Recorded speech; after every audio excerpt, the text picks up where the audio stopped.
Selamat pagi, selamat siang, selamat malam teman-teman semua.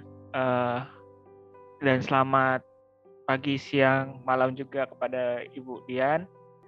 Perkenalkan kami dari kelompok 2 yang terdiri dari Agistia Puspitasari dan saya sendiri Georgios Chandra, Natania Buru Tarigan, dan Yohana Feliska Lambo. Kelompok kami akan membahas mengenai why people commit fraud, yang dimana pada presentasi kami pada kali ini, kami mengangkat kasus mengenai pembobolan BNI sebesar 1,7 triliun rupiah. Untuk itu, sebelum kami melakukan presentasi ini, kami memiliki sebuah pantun. Jalan-jalan ke Tugu Pahlawan, tak lupa memakai topi. Salam sapa kami ucapkan sebagai pembuka di kelompok kami. Nah, mari kita mulai. Pertama, kami akan membahas mengenai bagaimana sih kronologi kasus pembobolan BNI ini terjadi. Kasus pembobolan ini bermula pada Oktober tahun 2002. Di sini Bank BNI telah mengucurkan pinjaman sebesar 136 juta rupiah kepada Gramarindo Group. Kemudian, pada Juni tahun 2003, penyelidikan perusahaan Maria telah melakukan ekspor. Lalu setelah itu, BNI akhirnya melaporkan dugaan surat kredit fiktif ke Bareskrim Polri. Setelah mendapatkan laporan dan ternyata diperiksa oleh Bareskrim Polri, kepolisian akhirnya menetapkan Maria sebagai tersangka. Namun, Maria ternyata terlebih dahulu telah hengkang dari Indonesia ke Singapura sebulan sebelumnya. Kemudian pada sekitar tahun 2010 dan 2014, Kemenkumham sudah mengajukan ekstradisi ke pemerintah Belanda pada tahun itu. Namun ternyata pihak pemerintah Belanda tidak melakukan tidak kooperatif terhadap Indonesia, sehingga penangkapan dari Maria Pauline Lumawa pun akhirnya tersendat seperti itu. Kemudian pada tahun 2009, tepatnya 16 Juli 2019, NCB Interpol Serbia meringkus Maria di Bandara Internasional Nikola Tesla. Di sini saat itu pemerintah Serbia sangat kooperatif dalam proses ekstradisi, sehingga proses penangkapan dari Maria Pauline Lumawa pun sukses seperti itu. Kemudian Maria dijemput oleh tim gabungan Kemenkumham dan Polri, dan pada tahun 2020, tepatnya pada Kamis tanggal 9 bulan 7, Maria sampai di Bandara Suta dan diserahkan ke Barreskrim. Nah, untuk analisis kasusnya akan dijelaskan oleh partner saya, Mbak Agis. Silakan, Mbak Agis. Terima kasih, Mas Chandra. Di sini saya akan menjelaskan analisis kasus kelompok kami. Yang pertama itu ada how much. Jadi BNI itu mengalami kerugian sebesar 1,7 triliun. Yang kedua itu ada di mana Maria Pauline ini melakukan kecurangannya dan di mana Maria Pauline ini ditangkap. Maria Pauline ini membobol dana BNI pada cabang Kebayoran Lama dan ditangkap di Bandara Nikola Tesla pada 16 Juni 2019. Kapan kasus ini tuh dimulai? Kasus ini dimulai pada periode Oktober 2002. Hukum apa saja yang dilanggar pada kasus Maria Pauline ini? Yang pertama itu ada pasal 2 dan pasal 3 Undang-Undang Nomor 20 tahun 2001 tentang tindak pidana korupsi. Dan yang kedua itu ada pasal 3 ayat 1 Undang-Undang Nomor 15 tahun 2002 sebagaimana diubah dengan Undang-Undang Nomor 25 tahun 2003 tentang pencegahan dan pemberantasan tindak pidana pencucian uang. Dan yang kelima itu ada apa kasus yang dilakukan oleh Maria Pauline. Kasus Maria Pauline ini merupakan kasus pembobolan Bank BNI lewat letter of credit fiktif. Maria yang saat itu menjabat sebagai PT Gramarindo Mega Indonesia melakukan pencairan dana dari BNI lewat modus letter of credit fiktif. Apa letter of credit itu? Letter of credit merupakan metode pembayaran internasional berupa komitmen membayar dari bank penerbit atas permintaan importir yang ditunjukkan kepada eksportir dengan menyatakan bank penerbit akan membayarkan uang setelah syarat-syarat dalam letter of credit terpenuhi. Lazimnya bank menerbitkan letter of credit dalam rangka pembayaran transaksi impor atas dasar penerimaan importir yang diajukan kepada bank dengan mengisi formulir permohonan penerbitan letter of credit. Bukti-bukti yang ditemukan terkait kasus Maria Pauline ini bahwa Maria Pauline telah memperalat perusahaan lain untuk mencairkan dokumen fiktif berupa letter of credit dalam bentuk dolar AS dan euro yang pada setiap tahapannya telah disetujui. Selanjutnya terdapat kejanggalan yang ditemukan oleh tim Treasury BNI, yaitu adanya peningkatan angka kewajiban dalam bentuk euro yang berada pada level di atas rata-rata. Terdapat kejanggalan yang ditemukan oleh tim audit BNI antara lain berkas atau dokumen yang diajukan dalam proses letter of credit banyak yang tidak dipenuhi. Hal ini mengakibatkan seolah Bank BNI tidak melakukan verifikasi keabsahan dokumen bill of loading. Ketidaksesuaian antara barang kiriman dengan media pengiriman, di mana berat pasir yang mencapai 1,5 juta metrik ton, seperti yang tertera pada formulir hanya dikirimkan melalui satu kapal saja. Selanjutnya, alamat tujuan pengiriman yang tidak tertera dengan jelas. Bank penerbit letter of credit yaitu Rosebank Switzerland, Dubai Bank-nya, The Wall Street Banking Corp, dan Middle East Bank-nya bukanlah bank yang termasuk dalam korespondensi BNI. Kejanggalan selanjutnya itu BNI menganggap bahwa pembayaran atau pelunasan jatuh tempo yang ditransfer dari rekening nasabah merupakan hal yang wajar, yang dimana seharusnya BNI menagih ke bank penerbit letter of credit. BNI juga tidak pernah mengajukan keberatan atas pelunasan dilakukan. Dan yang terakhir, terdapat sebagian vessel ekspor yang belum jatuh tempo ternyata telah diminta untuk diperpanjang hingga 6 bulan lamanya. Untuk penjelasan selanjutnya akan dijelaskan oleh rekan saya, Mbak Yohana. Terima kasih Mbak Ges. Selanjutnya saya akan menjelaskan terkait fraud dan white collar crime. Sebelumnya kita harus membedakan dulu antara fraud atau kecurangan dengan error atau kesalahan. Jadi, error atau kesalahan itu adalah suatu tindakan yang tidak disengaja yang dapat terjadi dalam setiap tahapan transaksi. Sedangkan fraud itu sifatnya intensional, bersifat deception dan mispresentation of the truth yang mendorong orang bertindak sesuai dengan keinginan kita. Di sini, fraud itu mengambil milik orang lain dengan menipu atau deception.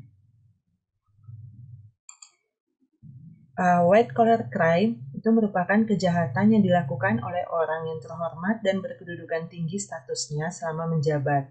Ada 6 atribut white collar crime, yaitu penipuan atau deceit, niat, pelanggaran kepercayaan, kerugian, penyembunyian atau concealment, serta kehormatan atau outward respectability. Dikaitkan dengan kasus pembobolan Bank BNI oleh Maria Pauline dan kawan-kawan, atribut white collar crime dapat diuraikan sebagai berikut. Yang pertama, penipuan atau deceit. Di sini Maria Pauline membobol Bank BNI pada cabang Kebayoran Baru dengan modus membuat letter of credit palsu atau fiktif sebesar 1,7 triliun dalam kurun waktu Oktober 2002 sampai dengan bulan Juli 2003. Lalu yang kedua, ada niat atau intent. Di sini tindakan penipuan yang dilakukan oleh Maria Pauline dilakukan karena adanya niat memperkaya diri sendiri dengan melakukan pembobolan pada Bank BNI. Lalu yang ketiga, breach of trust, pelanggaran kepercayaan. Di sini Maria sebagai pemilik perusahaan Gramarindo Group memanfaatkan kepercayaan yang dia miliki untuk mengangkat oknum-oknum yang akan bekerja sama dalam melaksanakan niat penipuan yang ingin dilakukannya. Jadi oknum-oknum yang diberi jabatan oleh Maria ini akan membantunya dalam membuat transaksi fiktif untuk pengajuan letter of credit kepada Bank BNI. Lalu yang keempat ada kerugian atau losses. Di sini tindakan penipuan yang dilakukan oleh Maria ini mengakibatkan kerugian pada pihak Bank BNI sebesar 1,7 triliun. Lalu kemudian ada concealment atau penyembunyian. Jadi kejahatan atau fraud yang dilakukan ini disembunyikan itu selama 10 bulan dari bulan Oktober 2002 sampai dengan bulan Juli 2003 sampai kemudian ditemukan. Namun sebelum sempat ditangkap, Maria Pauline ini melarikan diri ke Belanda sampai kemudian bisa ditangkap kembali pada bulan Juli tahun 2019. Lalu yang keenam ada kehormatan atau outward respectability. Di sini Maria yang memiliki jabatan yang cukup tinggi sehingga dianggap tidak mungkin melakukan tindak kejahatan atau fraud. Lalu kemudian ada tipe-tipe white collar crime, di antaranya securities and commodities fraud, corporate fraud, healthcare fraud, mortgage fraud, financial institution fraud, insurance fraud, mass marketing fraud, dan money laundering. Menurut kami, kasus pembobolan bank yang dilakukan oleh Maria Pauline dan kawan-kawan ini masuk dalam kategori corporate fraud, financial institution fraud, dan money laundering.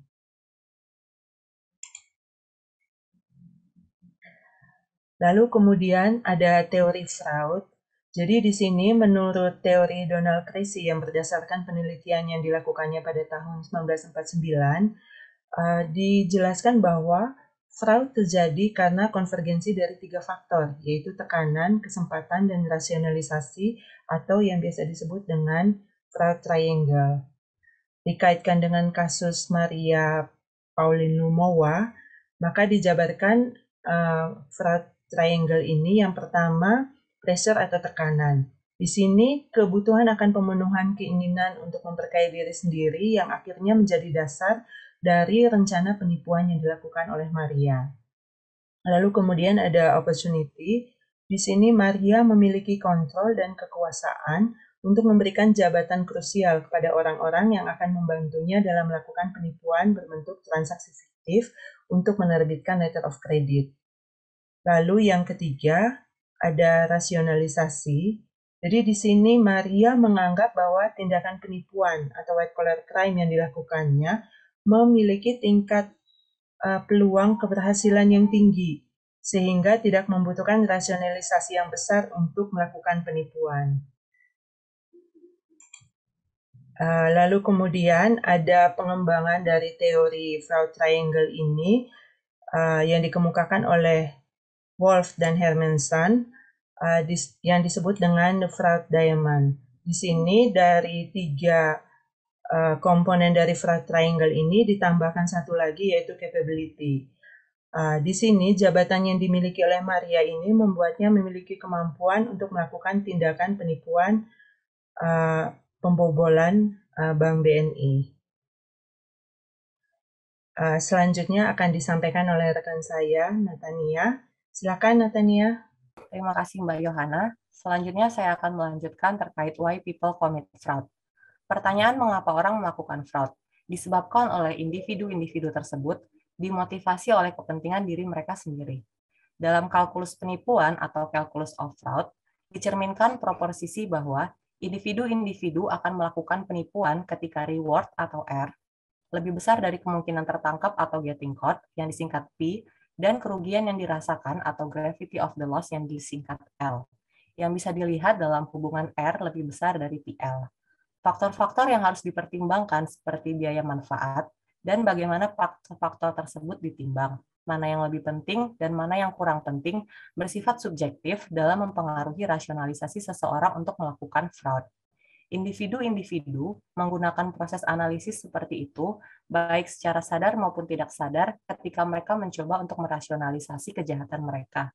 Ada beberapa teknik yang biasanya digunakan untuk merasionalisasi tindakan kejahatan. Dalam kasus pembobolan Bank BNI, teknik yang digunakan salah satunya adalah para pelaku merasa mereka tidak menyakiti siapapun dalam bentuk kejahatan fisik, walaupun mereka sadar bahwa mereka telah melawan hukum. Selanjutnya dikaitkan dengan teori kejahatan umum, adalah kejahatan sebagai konsekuensi alami dari keinginan manusia yang tidak terkendali untuk mencari kesenangan. Selanjutnya dalam kasus pembobolan Bank BNI, pihak-pihak yang terkait sebagai pelaku untuk melakukan tindakannya adalah yang pertama, Maria Pauline Lumowa, yang merupakan salah satu pelaku korupsi dengan nilai jarahan terbesar di Indonesia sebesar 1,7 triliun, dan beberapa oknum lainnya yang terindikasi bekerja sama dengan Maria, yaitu Andrian Pandelaki Lumowa, mantan Direktur Utama PT Magnetik Usaha Indonesia, yang diberi hukuman vonis 15 tahun penjara. Andrian Herling Wawurontu, konsultan investasi PT Segaret Tim, divonis penjara seumur hidup. Jeffrey Basso, mantan Direktur Utama PT Triranu Cakara Pasifik, divonis 7 tahun penjara. Wayan Saputra, mantan Kepala Divisi Internasional BNI, dengan vonis penjara 5 tahun. Aan Suryana, Quality Assurance Divisi Kepatuhan Bank BNI Kantor Besar, dengan vonis penjara 5 tahun. Pihak lainnya yang ikut terjerat adalah Edi Santoso, mantan Kepala Customer Service Luar Negeri BNI Kebayoran, dengan vonis penjara seumur hidup. Olan Abdullah Agam, mantan Direktur Utama PT Gramarindo Mega Indonesia, dengan vonis 15 tahun penjara. Titik Pristiwati, mantan Direktur Utama PT Bhinneka Tama, dengan vonis 8 tahun penjara. Komjen Pol Suyitno Landung, mantan Kabar Eskrim Mabes Polri, dengan vonis 1 tahun dan 6 bulan penjara. Richard, mantan Direktur Utama PT Metranan, dengan vonis 8 tahun penjara. Dan Aprilia Widhatta, mantan Direktur Utama PT Pantripros, dengan vonis 15 tahun penjara. Maria dan ke-11 orang ini melakukan tindakan yang didorong oleh motivasi untuk memperkaya diri mereka sendiri. Motivasi-motivasi ini merupakan tipikal dari penipuan white collar yang terdiri dari beberapa karakteristik. Kita bisa lihat yaitu orang-orang yang terlibat memiliki tingkat kecerdasan, memiliki posisi yang tinggi, yang dimana orang-orang tidak berpikir bahwa mereka akan melakukan kejahatan tersebut. Untuk tingkat motivasi, kita bisa lihat dari 2 skala. Yang pertama kita lihat dari fraud scale, di mana tekanan tinggi, peluang besar, dan mereka memiliki integritas yang rendah, sehingga mereka bisa melakukan tindakan penipuan. Selanjutnya dari fraud triangle, di mana pelaku-pelaku ini memiliki tekanan, peluang, dan merasionalisasikan tindakan mereka.